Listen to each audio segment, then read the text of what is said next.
Hello guys, I'm Nikki. I will tell you the story of how I got even with my mother-in-law and taught her a good lesson. My husband Leo and I are not very rich, but we are fairly upper class. His father has been deceased long back and left a fortune behind. Sadly, his stupid spendthrift mother, Regina, kept making ridiculous financial decisions and slowly wasted away the money his dad had left. Let me tell you a little about Regina. She was a housewife with a great distaste for women who worked. She has that horrible princess mentality and depends on others for financial help. This woman absolutely despised me because I was a working woman.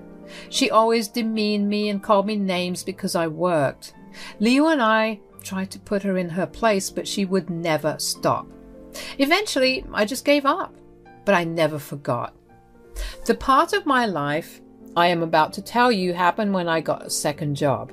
You see, I was earning well at first but needed money for something. I always had a dream of independently owning a house since I grew up poor. That's why, when my husband bought a house with his money, I also started to plan for mine as well. Leo was very supportive because he knew it was my dream. But Regina had a lot of nasty things to say.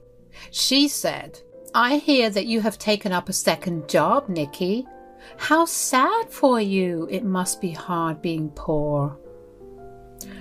Well, I am not exactly poor, Regina. I'm doing okay. The second job is for other expenses I have been planning to buy.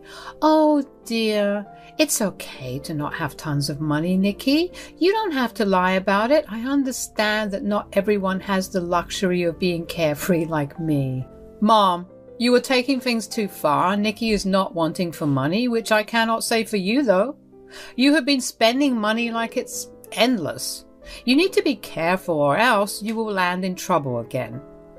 Oh God, Leo, you don't have to worry about that. I have enough money to pay for the stuff I do. It won't be a problem. You should concentrate on your wife since she is the one slaving her life away. After Regina said this, Leo's face told her everything she needed to know. It was time for her to shut up. I didn't bother yelling at her because I knew she wouldn't change. Besides, I didn't want to stoop to her level just yet.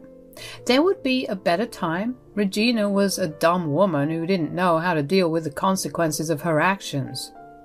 I say this because she comes back at our door 1 year later to complain and cry about her debt.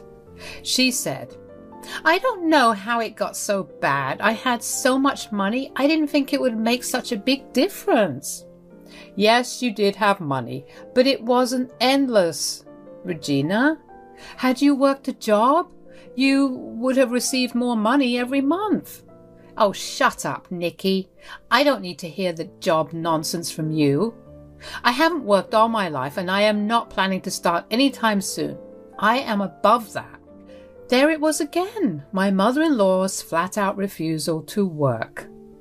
This woman was truly delusional. I had no idea how she was going to get out of her mess. I saw the numbers and it was a lot. Regina was in a very bad financial situation and she still wasn't going to change. Oh, this didn't mean that she forgot to insult me again. Sometimes I feel like I am her mortal enemy. I chose not to grace her with a reply, but Leo was simply not having it. He said, "Why are you yelling at my wife, Mom? What she said is absolutely right. If you had a job, you wouldn't be in this place. Leo, son, you know, I can't work. I'm an old woman. You want your mother to waste her life struggling at a low-paying job? Just imagine how sad that would be. Look, I know you have aged, but you can still join work. I don't want to see you struggling, but I also can't pay you. You have a lot of debt, Mom. I had warned you about it." "But I really need the money, Leo. I know I should have listened to you, but what's done is done." "Like I said, I cannot help you, Mom. I have just bought this house and I'm still paying the mortgage. I don't have much to give you. Besides, you cannot depend on me every time you run into debt. I have a family now." Regina did not like that at all. She had expected Leo to step up and pull her out of debt like always. But Leo wasn't that stupid anymore. He had run the numbers and seen that he had lost a lot of money paying off Regina's debts. He wasn't going to do that again. Besides, with the mortgage and down payment on the house, he literally didn't have much left. He wasn't going to jeopardize his credit even further by making stupid decisions like helping out Regina. Regina was panicking. She said, "If you don't help me, who will, Leo? I don't know what to do." "Well, there's just one option left. You need to sell the house." "What the hell, Leo? I'm not selling my house. It is your childhood home and has my treasured memories too. I would never be able to afford a house like that again." So, it's not about the memories after all. You simply don't want to sell the house because it is a beautiful place that you definitely cannot afford to buy in the future. Too bad you don't have any other option. This is the only way. Regina was super sad, but knew that she didn't have an option. Even Leo was upset that it had come to this point. It was then that I thought how amazing it would be if I really ended up buying her house. I mean, it was Leo's childhood home and he didn't want to let it go. He also couldn't pay for it because he had recently bought a house. If there was anyone who could buy it, that would be me. I wanted to make that purchase. It was indeed a very beautiful house and just in my budget. After Regina left, I talked it over with Leo. He was actually happy that I wanted to get the house. I made my decision and told Leo not to tell his mom. He agreed because he knew there was no way his mom would get a better offer. She wasn't keen on advertising the house because she didn't want to ruin her status. So she was doing it discreetly through an agent. When Regina finally contacted an agent, I went ahead with my plan.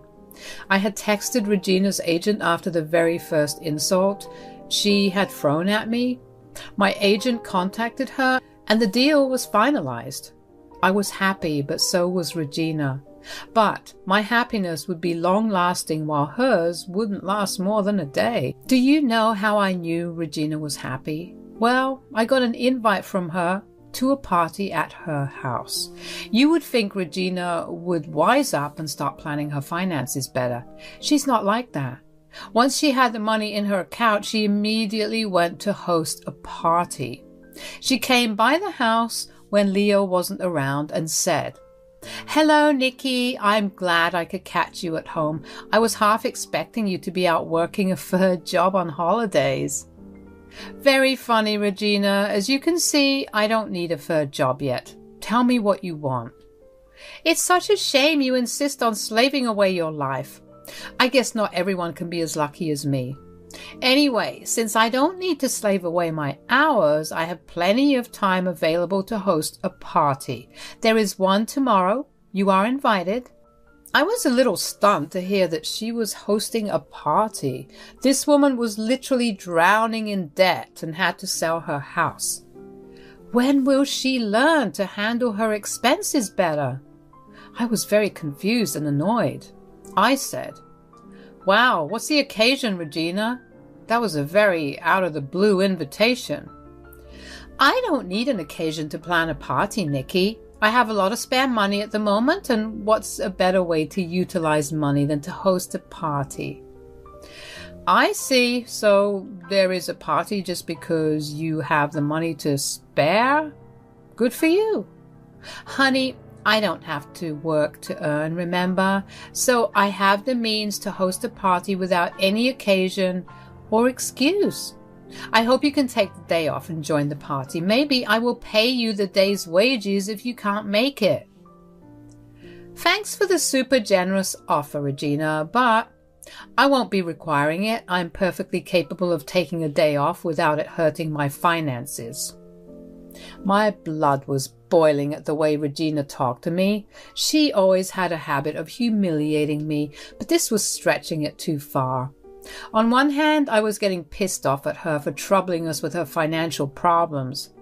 On the other hand, I was fuming at her superior attitude and the way she constantly demeaned me, even in a short conversation. But I calmed myself down, knowing that I had some great ammo to use against her. The party was actually a great place where I could get my just revenge against Regina. There was no way I would miss it. I took time off work and managed to join Regina's party. It was a grand kiddie party, so it was girls only. My husband stayed at home and I was feeling a little nervous because not all of Regina's friends are good people. Thankfully, there were also some women my age who were Leo's friends. They actually liked me and we hung out together on different occasions. The party was really set up with care and there were a ton of refreshments available. Regina had spent a lot on this party, which she clearly shouldn't have done due to her horrible finances. Anyway, I was having a good time and telling some people about my work when Regina suddenly joined us and said, "Why are you guys listening to Nikki harp on about her jobs? We don't bother with working slaves like her. I only invite her because she's my daughter-in-law. I doubt she would ever be able to reach my level in this lifetime." "I think you are being unnecessarily rude, Regina. A lot of women work and earn good money for themselves. I wanted to be independent and financially stable. That's why I am working so hard. Being a working woman doesn't make any woman less respectable." "A queen doesn't need to work, but peasants do. It's such a shame that my son ended up marrying a broke girl like you, Nikki. He should have married an heiress like me. That way, they would have had a great life without having to worry about money." "Oh, really, Regina? I wonder what heiress or queen has to sell her own house to make ends meet." "What? What are you talking about? I don't know what you're saying." "You don't know, Regina? How is that possible? Your agent said that he listed the house for you. Apparently you are so behind on credit card payments that the bank was about to repossess your house, so you sold it to make some profit off it." Everyone in the room was stunned. They had no idea that Regina was in such a dire situation. She never let anyone know because of shame and embarrassment. In high societies, degrading your lifestyle or selling your important assets means that you are becoming poor. That's why Regina's house was sold in secret, and she never told anyone about it. She was hosting these luxury parties from the proceeds of the sale. Now, the truth was out in the open. She was being judged by her so-called friends. I could see the judgment in their eyes. Over the years, I had found these judgmental states offensive, but today I found it extremely amusing. Regina was definitely not enjoying those looks. She herself looked a little anxious after being caught, but she straightened up and said, "What nonsense are you spewing, Nikki? This house is still mine. I am not a peasant like you. And who can't keep a roof over her head with one job? I am rich and don't need to sell my house for money." "Is that so, Regina? Then tell me something. How was I able to buy your house from your real estate agent?" "What? What are you talking about? You bought my house?" "Yes, Regina. Since it wasn't a public listing, not everyone knew about it, but I did. And well, this peasant just bought your house, Regina." Regina looked shocked. She had completely forgotten the party that moment. She looked at me dumbfounded and was shaking. She couldn't believe her ears. She couldn't believe that someone like me was now the owner of her precious house. She had tears in her eyes, but said, No, no, no, that is impossible. You did not buy the house. You did not buy my freaking house." "Yes, I did, Regina. You signed the documents today. I guess you didn't even check the name of the new owner. Well, that was unfortunate, but yeah, I have your house under my name now." "I don't believe it. You cannot afford a house. You just can't." "Oh, you poor thing. You must be so confused. Well, I work 2 jobs like you keep saying. Trust me, I have a lot of money. But I can't say the same for you." "Well, one house is gone, but that's even better for me. Now I have more money. I did sell it for a handsome amount." Remember that you have a ton of credit card bills and need to repay the bank. You will hardly have anything left. When that money's gone, you won't be able to throw these lavish parties anymore. What a shame. Anyhow, even if you manage to get the money, you definitely wouldn't be hosting it here because I will be kicking you out soon. Regina absolutely turned pale when I said that. Yes, I had truly told her that I was going to kick her out. She hadn't seen this coming. I don't know what she was thinking, though. She hadn't exactly stopped to think what would happen when the new owners would finally take over the house. That was clear to me the last time we spoke. Anyway, the contract already stated that the previous owner would empty out the house in a month. She would be forced to adhere to that. Regina, however, was determined to stay. She said, "That will never happen. This is my house. I will not leave this place." "You have signed the contract, Regina. I can sue you if you don't move out by the date you had set in the contract. I will talk to my son. He will not let you kick me out of my own house." God, you keep forgetting, Regina, this is not your home. This is my home now. Although I might rent it out for some extra income. Guess it's time for the peasant to leave her second job and finally live like a queen. Regina looked horrified when I used her own words against her. She knew that I had everything planned out. I was adamant that she wouldn't be living in the house anymore. After I said that, the party was a mess. Some people left while others stayed back for the drama, but then I had had enough of my shameless mother-in-law. I gathered my things and simply left, reminding her again that her moving date was getting close. Regina was now crying while some of her friends were consoling her awkwardly. On my way back home, a friend of Leo's rode home with me. I needed to tell Leo what happened at the party and needed someone who would act as a witness. Anyway, I got home, talked to my husband, my friend explained what happened, and we got down to business. Surprisingly, my husband agreed with my decision. He was sick and tired of his mom being a rude and nasty mother-in-law. Leo was at the end of his wits, and he didn't want to deal with his stupid mother anymore. I should also add that Leo was pissed about Regina's awful spending habits. When he compared her to me, it was clear to him that Regina had no business insulting me. Plus, he knew that he needed to stand up for me and do something because his mom wasn't going to change. Overall, our conversation went very well. It was about 3 weeks later that Regina was at the house Leo and I were staying in. She looked like she hadn't slept in a while and her eyes were puffy. We let her in because we had been avoiding her calls for a while now. We needed to talk to her to set her straight. Leo looked glum and I think that bothered Regina a lot.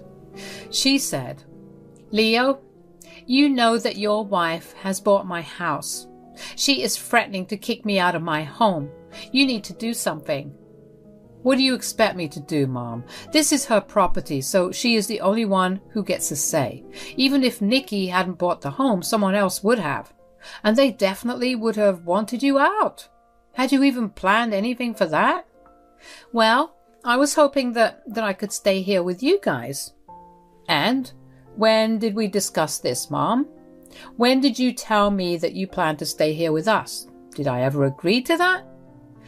"I didn't tell you because I didn't have to. I'm your mother, so you will let me stay here. I know you won't turn your mother away when she's in trouble." "So you wanted to blackmail me and my wife to house you here for free? What about bills? Did you expect us to pay for that too?" "Of course you did. You have some nerve insulting my hard-working wife when all you do is plan to leech off people." Leo's tone and his words shocked Regina more than anything else that had happened so far. She hadn't expected her own son to turn against her so soon. She was literally shaking and started to cry. Her tears never bothered me before, but now it didn't bother Leo either. Regina said in a sad voice, "Leo, why are you speaking to me like that? What have I ever done to deserve this behavior from you?" "You don't know what you have done? Should I list it for you, Mom? First, you have always depended on me to solve the financial problems in your life that you had intentionally created. Then, You land yourself in a big debt again and end up selling your home, and the worst of them all, you constantly keep insulting my wife, who has done nothing wrong to deserve your horrible behavior. Her only crime, according to you, was to be a hard-working woman. Leo, I know I have been a nuisance, but what can I do? I'm a housewife and don't have any income. That is entirely your fault, Mom. Your princess attitude never made you stop and think about earning money for yourself. You depended on everyone around you to pull you out of your mess. First it was Dad and then me. And don't think I didn't notice how you completely ignore the topic of insulting my wife. I believe Nikki deserves an apology from you. What? You want me to apologize to Nikki? Leo didn't say anything, but his look said everything that was necessary. Regina gulped hard and was fidgeting with her hands. The idea of apologizing to a mere peasant like me was humiliating for her. But she had no way to skip this part. She knew she was in trouble and didn't want to anger us anymore. She soberly said, "All right then, Nikki, I'm sorry for the way I treated you. I promise it won't happen again in the future." Nice apology, Regina, but I reject it. It means nothing to me. I know that you have learned nothing. Oh, come on, Leo. See, I apologize to your wife. It is not my fault that she's not accepting my apology. So when can I move in here? You are not moving here, Mom. This house is only for me and Nikki. You won't even be a guest here anymore. You lost that right. Well then, can I stay at my house like I always had? I laughed when Regina said that. She really expected me to just flip and pretend that everything was all right. She was so out of touch with reality that she didn't understand what consequences meant for people. I stopped laughing and said, "Oh, hell no, Regina. You will never stay at my house either. Like I said, I will be renting it out. I won't even keep you there as a tenant." But if you two don't house me, where will I go? I have nowhere else to go." "Well then, you better start looking for a job now. I bet 2 jobs will be enough to help you save money for rent and bills." "What? You want me to go to work?" "How else do you think you can survive, Mom? Living in this world requires money, which you don't have. You heard my wife. You better start looking for jobs. I think we're done here. You can see yourself out." Regina was at a loss for words. She was crying and begging us not to do this to her. She was acting like getting a job would be the end of the world for her. I could understand a little. Regina never had a job in her whole life. At this age, with 0 experience, I had my doubts that she would land a good job. I wasn't being unrealistic when I said that she would need 2 jobs. The renting market here is crazy even today. Anyway, Regina kept crying, but we managed to make her get out. I will tell you briefly what happened after Regina left. She still tried to get us to change our minds.